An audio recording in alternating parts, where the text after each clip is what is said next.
Hello guys, welcome back to my class 12th journey economics. आज हमने देखा elasticity of demand किसे कहते हैं। इनमें 5 प्रकार के होते हैं। There are 5 types of elasticity of demand. First, price elasticity. Second, income elasticity. Third, cross elasticity. Fourth, arc elasticity. Fifth, advertisement elasticity.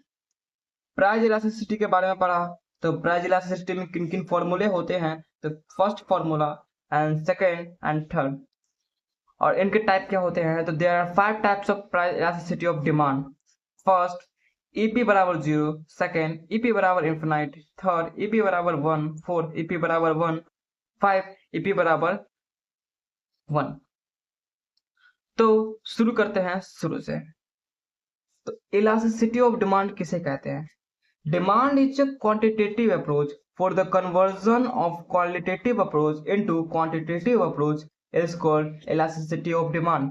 यानी कि किसी भी वस्तु में प्राइस चेंज के द्वारा डिमांड की बहुत ज्यादा प्रेजेंस फर्क हो तो उसे इलास्टिसिटी ऑफ डिमांड कहेंगे। फॉर एग्जांपल, आप समझो, अगर आप मार्केट में चिप्स खरीदने जाते हो और चिप्स की दाम 10 रुपये थी पहले और अब है 20 रुपये, तो आप डिमांड को कन्वर्जन कर देते हो 2 पैकेट से। पहले जो 4 पैकेट खरीदते थे अब 2 पैकेट खरीदते हो। इसे ही इलास्टिसिटी ऑफ डिमांड कहते हैं। 5 प्रकार के होते हैं। Price elasticity, income elasticity, cross elasticity, arc elasticity, advertisement elasticity. तो शुरू करते हैं। Price elasticity of demand. Price elasticity of demand expected the degree of responsive of quantity demanded of the goods to a change into price, the symbol of elasticity of demand EP।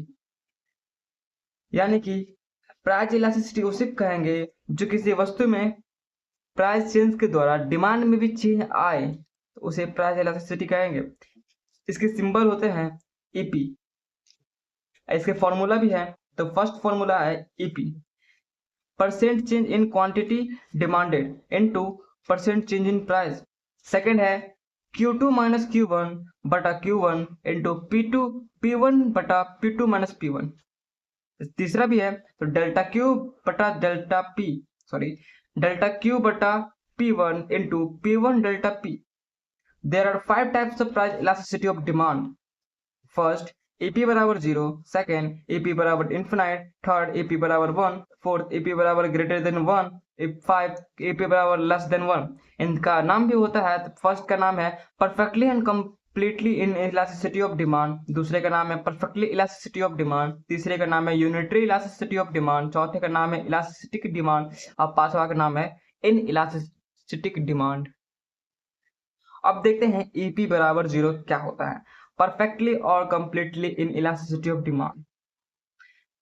Qualitative demanded does not change as the price change.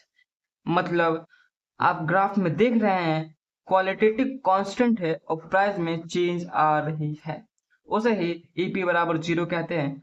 इसके बाद है EP बराबर infinite. जब price constant हो और qualitative fluctuate करे तो उसे EP बराबर इन्फिनाइट कहेंगे। थर्ड, जब प्राइस और क्वालिटी दोनों सेम नेचर का हो, सेम जगह पे हो, तो उसे EP बराबर P1 कहेंगे। फिर फोर्थ, इलास्टिसिटी, जब प्राइस के मुताबिक क्वांटिटी में डबल चेंज आए तो उसे EP बराबर 1 कहेंगे, ग्रेटर देन 1 कहेंगे। फिफ्थ, EP बराबर 1 मोर देन 1। यानी कि जब प्राइस कांस्टेंट हो और डिमांड में थोड़ी चेंज आए, प्राइस के मुताबिक चेंज आए, तो उसे क्वांटिटेटिव अप्रोच कहेंगे। आज के लिए बस इतना।